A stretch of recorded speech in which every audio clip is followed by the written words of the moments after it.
নানা বাড়ি বেড়াতে গিয়েছিল ফাহিম। গ্রামটা অনেক পুরনো, আর একপাশে একটা বিশাল রাজবাড়ি, পরিত্যক্ত, ধসে পড়া, ঝোপঝাড়ে ভর্তি। লোকজন বলে রাতে ওই বাড়ির পাশ দিয়ে গেলে কারো হাসি শোনা যায়, কখনো ঘোড়ার চিৎকার। কিন্তু ফাহিম তো শহরের ছেলে, সে এসব ভূতট্রুত মানে না।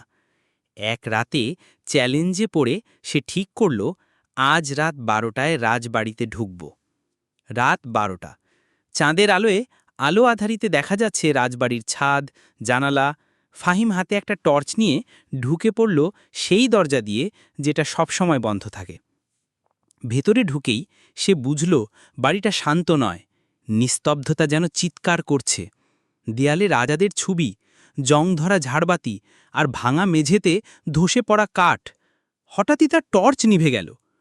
টর্চ টিপে সে বলল, আবার চার্জ শেষ। তখনই পেছন থেকে টুপটাপ টুপটাপ শব্দ। সে ঘুরে তাকায়, কেউ নেই। আবার শব্দটা, এবার পেছনেই, ঘাড়ে ঠান্ডা নিঃশ্বাস। সে দৌড় দিতে যাবে, হঠাৎ সামনে দাঁড়িয়ে এক বৃদ্ধ রাজা, চোখ লাল, মুখে ফ্যাকাশে হাসি।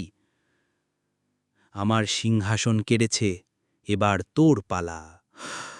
ফাহিম চিৎকার করে দৌড় দিল, দরজা খুঁজে পেল না। চারদিক ঘুরে ঘুরে সেই রাজা যেন তার পেছনেই আসছে। পরদিন সকালে গ্রামের লোকজন দেখল রাজবাড়ির গেট খোলা। ভেতরে ফাহিম পড়ে আছে, জ্ঞানহীন।